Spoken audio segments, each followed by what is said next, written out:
Las reglas eran simples: 15 preguntas, 3 comodines, 1.000.000 de libras en juego. Durante años, cientos de concursantes han llegado hasta aquí, algunos con conocimientos impecables, otros con pura suerte, pero todos con algo en común: juegan solos. O al menos, eso es lo que el público creía. Esa noche, Charles Ingram entró al plató como cualquier otro concursante. Nadie sospechó nada. En las primeras preguntas se mostró indeciso, nervioso. Dijo que no estaba seguro, usó comodines antes de lo esperado.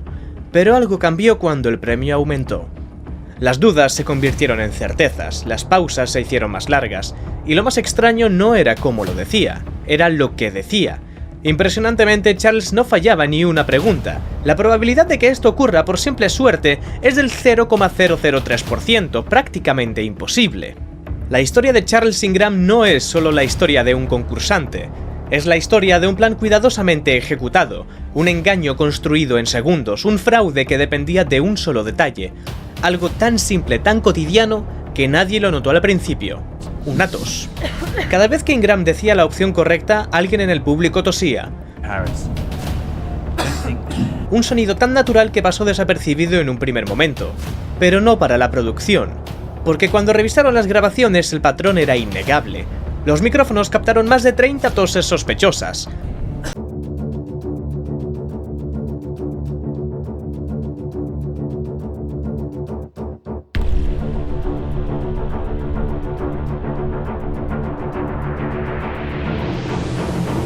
La grabación fue analizada cuadro por cuadro, y cuando la verdad salió a la luz, el sueño del 1.000.000 de libras se convirtió en un escándalo que lo llevaría a los tribunales.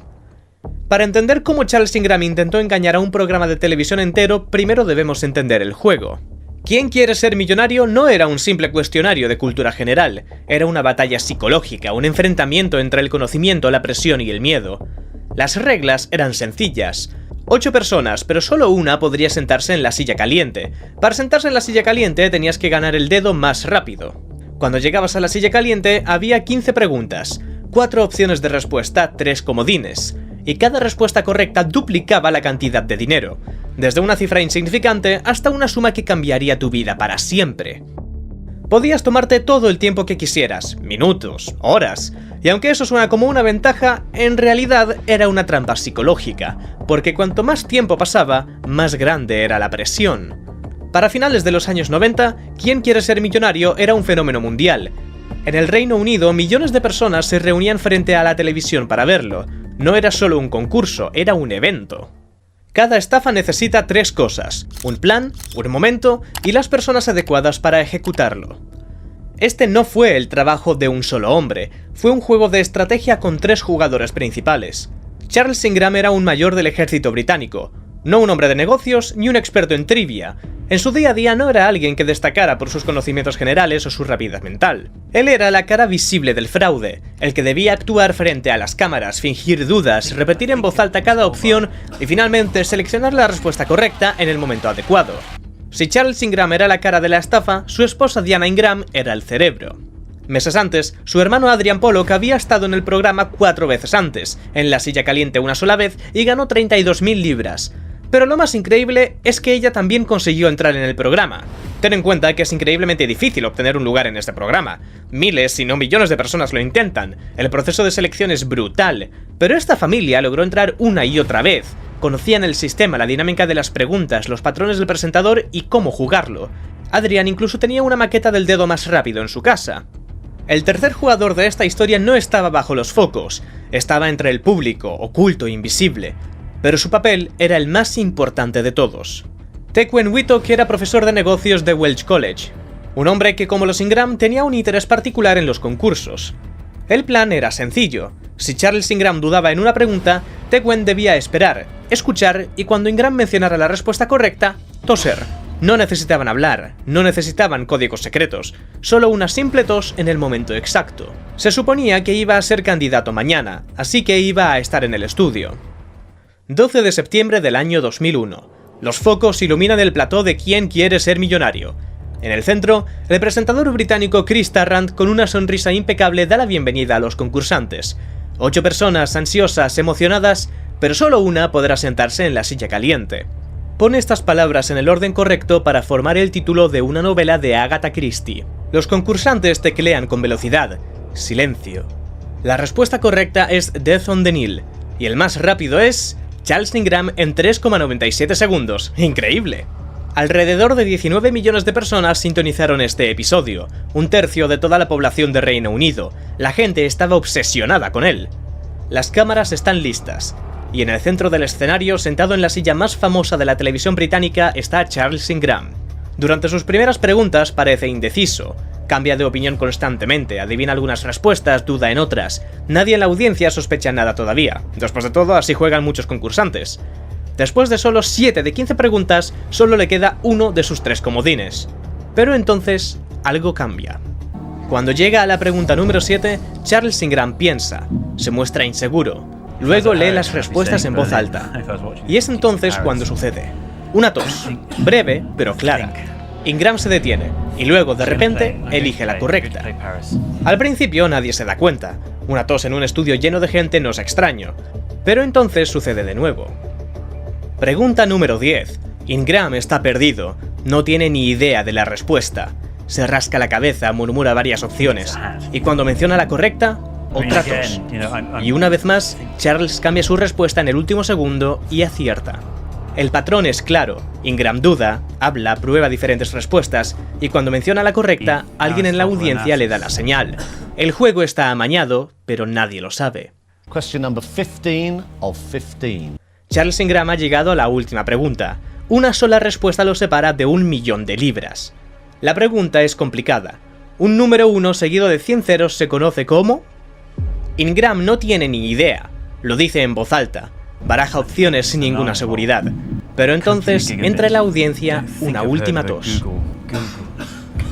Charles se detiene, cambia de postura, se inclina ligeramente hacia adelante.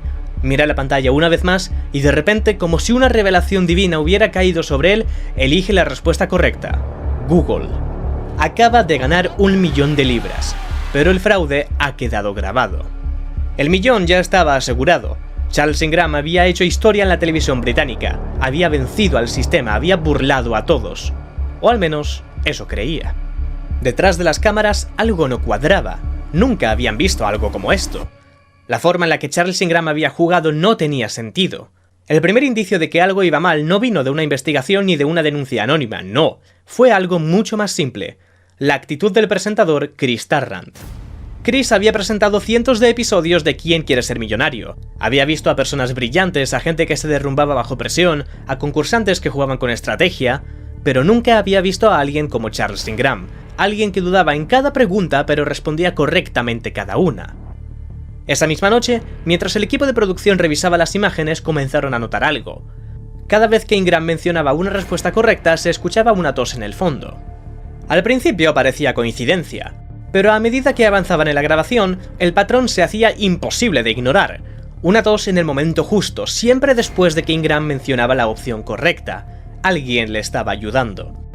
Paul Smith, el jefe del programa, estaba convencido de que esto no podía ser una coincidencia y llama a la policía. La compañía detrás del programa retuvo el cheque durante 8 días para procesarlo. Mientras tanto, Smith y los técnicos vuelven a mirar su material. Toman la decisión de analizar cada segundo de la grabación. Los ingenieros de sonido aislaron las pistas de audio, escucharon una y otra vez cada respuesta de Ingram, y ahí estaba. Cada vez que Ingram dudaba, una tos. Cuando mencionaba una respuesta incorrecta, nada. Al aumentar el volumen del audio, lograron identificar de dónde venían las toses. Prácticamente todas se originaban en un solo punto del público, el asiento de Tequen Wittock. El caso estaba cerrado, pero ahora venía la parte más difícil, enfrentarlos. El 19 de septiembre de 2001, Charles Ingram recibe una llamada inesperada. Mr. Ingram, we didn't meet. I am the managing director of Celador. Right. I think I should just get straight to the point. Yep. And effectively say what is a pre-prepared statement here.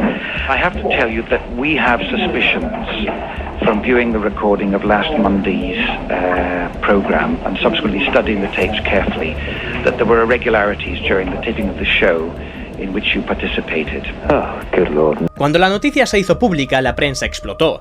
Su rostro apareció en todos los medios británicos. Charles Ingram y su esposa lo negaron todo. Dijeron que no había ningún fraude, que las toses eran solo una coincidencia. Pero las pruebas eran abrumadoras, y cuando la grabación fue analizada por expertos quedó claro que no había sido una casualidad. Habían cometido el error más básico en cualquier fraude: dejar pruebas. No necesitaron una confesión, no necesitaron testigos. Lo único que la fiscalía tuvo que hacer fue dejar que la grabación hablara por sí sola. El fraude estaba al descubierto. Ahora solo quedaba una pregunta: ¿cuál sería su castigo? 3 de marzo de 2003, Londres, en la corte de Southwark. El caso de fraude más mediático en la historia de la televisión británica está a punto de comenzar. Los acusados: Charles Ingram, su esposa Diana y Tequen Whittock. La acusación es directa y demoledora. Charles Ingram no ganó el millón de libras por mérito propio, su victoria fue un fraude cuidadosamente planeado. El fiscal principal, Nicholas Hilliard, se levanta, mira al jurado y con voz firme dice: todo lo que necesitan saber está en este vídeo. Se apagan las luces, se enciende la pantalla y ahí está el episodio. Es un patrón, es evidente, es un fraude. Después de 4 semanas de juicio, el 7 de abril de 2003, el jurado regresa a la sala. Los acusados se ponen de pie. Charles y Diana Ingram entrelazan sus manos. Tequen Whittock mantiene la vista fija en la mesa. El juez pronuncia las palabras que sellarán su destino: culpables de fraude. Charles Ingram y su esposa son condenados a 18 meses de prisión suspendidos. Tequen Whittock recibe 12 meses, es decir, no irían a la cárcel a menos que cometan otro delito en este periodo. Cuando Charles Ingram sale del tribunal, las cámaras lo rodean. Se cubre la cara, Diana lo toma del brazo, no dicen ni una sola palabra. Su sueño de ser millonario terminó, su vida nunca volverá a ser la misma. El veredicto fue claro: culpables. Pero la verdadera sentencia estaba a punto de comenzar. Charles Ingram no pisaría la cárcel, pero su vida había terminado tal como la conocía.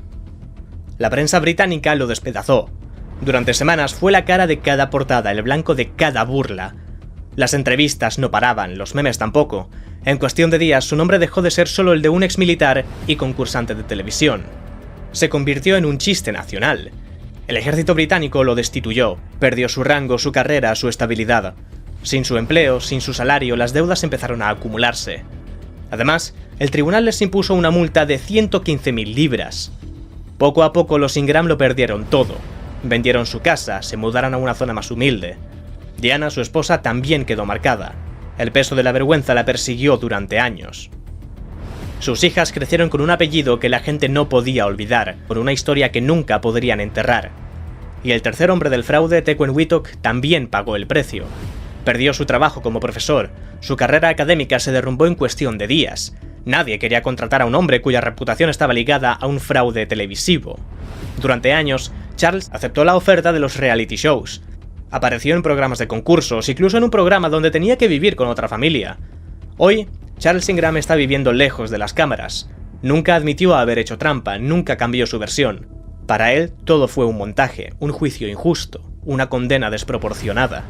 La historia de Charles Ingram no es solo la de un fraude, sino la de un hombre que apostó todo por la gloria y perdió. Este canal es nuevo y la idea es traer más historias así todas las semanas, así que si te gusta este tipo de contenido, suscríbete.